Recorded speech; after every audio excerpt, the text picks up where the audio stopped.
The Deputy Education Minister, Reverend Intim Fojo, says the teacher in the center of the drowning of 9 students at the St. Charles Luanga RC Junior High School at the Saboba district of the Northern Region has been interdicted.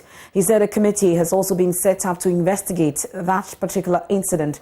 We know that the Deputy Education Minister, Reverend Intim Fojo, made this announcement at the Saboba when a delegation led by the Deputy Minister met with families of the deceased to commiserate with them.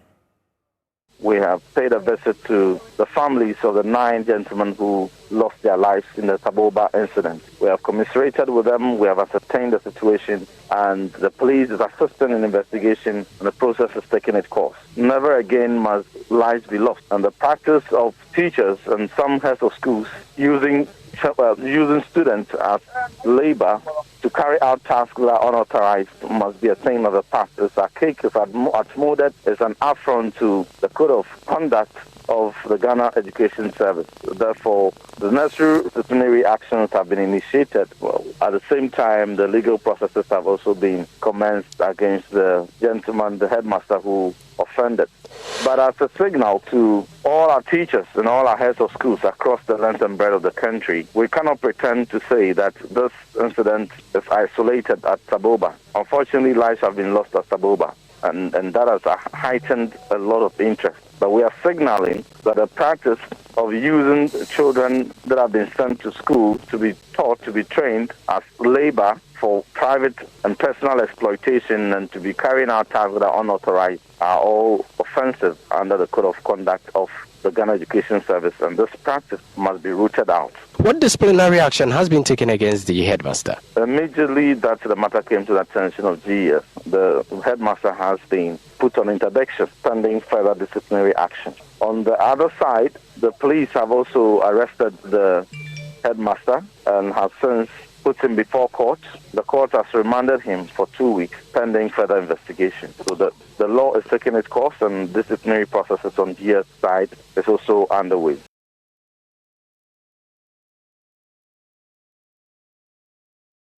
Well, the head teacher is already facing charges of manslaughter and has been interdicted or remanded for 2 weeks by the court, as we're hearing today. My colleague Martina Bugri, our correspondent Martina Bugri, was in court for us. She joins us with more via Zoom. Martina, so run us through how exactly prosecutions went today and what the prosecutors put before the court in terms of the facts. The prosecutor stated that he had selected children on the 11th and on 12th of November had sent them to his farm across the river Uti. He said that after the children, they finished what they were doing, the children were returning. The teacher had gone to say thank you to the chief who had given him the land. And so got to the river bank, at which time the disaster had happened. So the teacher called the assemblyman for the area to inform him of the incident. And then the assemblyman then informed the folks of the town of what had happened. But by the time they got to the river bank, it was too late. 9 of the children had drowned. So these were the facts that the prosecutor put before the court. And so in responding, the lawyer for the accused said he didn't agree with the suggestion that it was manslaughter. And he had also pleaded that he be granted bail pending investigations, considering that he had presented himself to the police by himself. The prosecutors also said that they needed time to investigate. It was fair to him put in custody so that the prosecution, they can have time to do the investigation. The magistrate agreed with them, and then he remanded him into prison custody to reappear on the 29th of November. The concern for many of us is that, thankfully, at least some of the students survived. I'll talk about the demeanor of the headmaster whilst in court, but let me find out from you how these survivors are doing. How are they faring exactly? The students were given pep talk, and we are told that 4 counselors are currently in Saboba, and they'll be meeting with the various groups like the students, the teachers, and families to counsel them through what had happened. And so I must say that from what is going on, the children are being taken care of, and they believe that they will be able to go through this trauma that they are facing. But in court today, the head teacher came in very quietly. He stood on the dock. He watched proceedings go on. Once in a while, he put his head down, raised up, just wandering in the court with the eyes. He watched into the space, and very calm in nature. He looked very confused from the eyes as well. And those were basically some of the things that we spotted whilst he was in the dock. But he hasn't said anything about the incident, has he? No, he hasn't said anything about the incident. When the proceedings ended, he was whisked into the police vehicle, and then they sent him off. But is that really the norm in schools around that area, for instance, that the headmaster or the teachers will take these children to their farms or wherever for them to undertake such chores?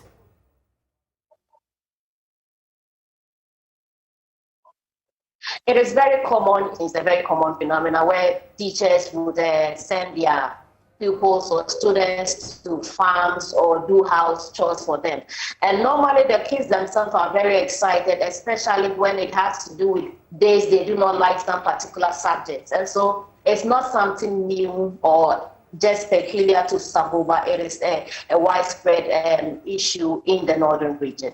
But just so we are clear, what were we told actually was the cause of this boat capsizing, carrying these children on their way back from the farm? And we have had different accounts. And today in court, the prosecutor did not state exactly what happened. He just mentioned that when the head teacher got to the river bank, the disaster had happened. He didn't state exactly how it happened. Okay. But from some of the children, they talked of the boat hitting something and one of them falling off. And then the rest tried to rescue the person, and then they got some of them drowning. Okay, that's Martina Bugri, is our Northern Regional Correspondent there, bringing us up to speed on court proceedings today. And the headmaster has been remanded for 2 weeks into prison custody.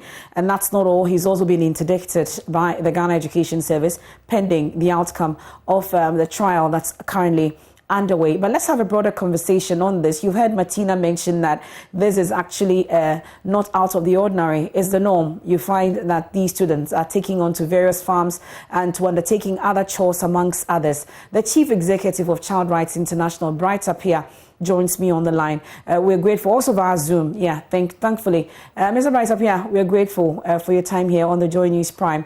I'm sure that listening to everything that has happened, it appeared that this particular head teacher was not lucky. But really, from your study and your learning, what exactly is the situation with this when we have students going to school instead of concentrating on education activities? They are rather asked to engage in these other side affairs.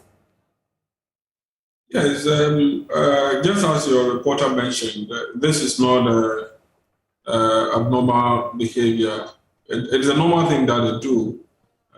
And engaging children in farms and all that, trying to also, I don't know what informs some of these activities, but what I can also say is that there are certain communities that even the community itself agree that children would provide some services for the teachers, especially in rural communities where teachers don't want to accept posting. So you see the whole community agreeing that their children will fetch water for the teacher, they will wash their clothes, they will cook for them, they will bring food for them and all that.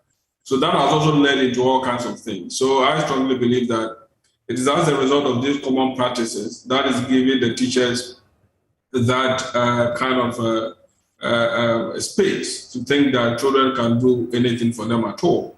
And whenever that is raised, there's no question about it in respect from the parent of the children in the community. So they see it as normal. Which for me, it doesn't sit well in terms of how we'd want to engage our children. And whatever community does to support such people should not take away the fact that there are rules and regulations that govern the school environment. And one of the things that we should also be, we have to take seriously is the fact that the only institution mandated by law, which is legally sanctioned to train our children, is the school. Therefore, we cannot just take the school environment for granted, whether teachers send children to the farm or not. Teachers operate in that environment because somebody has given them employment to work in that environment. And it's the responsibility of the employer to ensure that the safety net within the school system is adhered to, and then where there is a breach, there will be enforcement and all that, whatever punishment that will be given and all that. But if you look at this, you will realize that all of them have neglected their basic responsibility towards these school children, whether in the rural communities or in the urban areas. So clearly, there's a negligent act, whether the headmaster has committed a criminal act, which, of course, the system will deal with it. Just as the Deputy Minister said, they have invoked their authority by interdicting the teacher, the headmaster. But what we are also taking out of this equation is that we are taking Ghana Education Service out of this equation. And for me, we should not take them at all. If they have even accepted that their employee has committed such an offense and they have gone ahead to interdict the teacher, they have also gone ahead to make a referral to the teacher to go to prosecution. Then it is for us to also hold Ghana Education Service responsible for their negligent act in respect to these happenings, so that it serves as a precedent for anybody who will be given that authority in respect to issues related to children. So we are not going to take this matter as just a matter of a matter that a teacher has committed offense. Okay. It's a collective system that has resulted into this. So any participant in the process of rendering education to our children must also be held responsible. So we should not only, I would plead with the media that we should not only discuss in the context of what the headmaster has done. If, for instance, if this had happened and there is no any casualty, I don't think that we'll be here discussing it. Exactly. But to be an act that will go on over and over again, which will going to affect the welfare of our children, and nobody is seeking to protect them. So once they are dealing with the teacher on the basis of criminality, once the employer has invoked its authority by interdicting them, then it's time to reason that we can also hold the employer responsible for the negligent act that resulted into this. So, Mr. Appiah, there are those who say that there's the danger also where you've talked about the fact that the teachers and the school has that mandate to educate our children, for instance. But there are cases where people say, or these teachers or head teachers say, that going to the farm and giving them weeding and other things is part of the education process. That's the justification some give, for instance. So by saying that they should not allow the children to engage in this, are we not limiting their powers and, for that matter, their mandate to educate their children the best way they think they know how? Yeah, the context should be very critical in the whole discussion as to whether it is for learning or it's for labor. So once we are able to draw that distinction, then we come to the conclusion that what they participated in is for learning. And even within the rules and regulations of Ghana Education Service, if you want children to learn agriculture in a way that provides them learning, then the school must have a farm where they will go there purposely for learning. Okay. It's not for children to travel a certain distance, to go and learn and all that. But if you look at this context, it's for labor. The point has been made to a large extent. So drawing the line with the clear distinction between labor and for learning purposes, under which the circumstances where we get teachers or head teachers allowing our children to partake or participate in some of these affairs. For instance,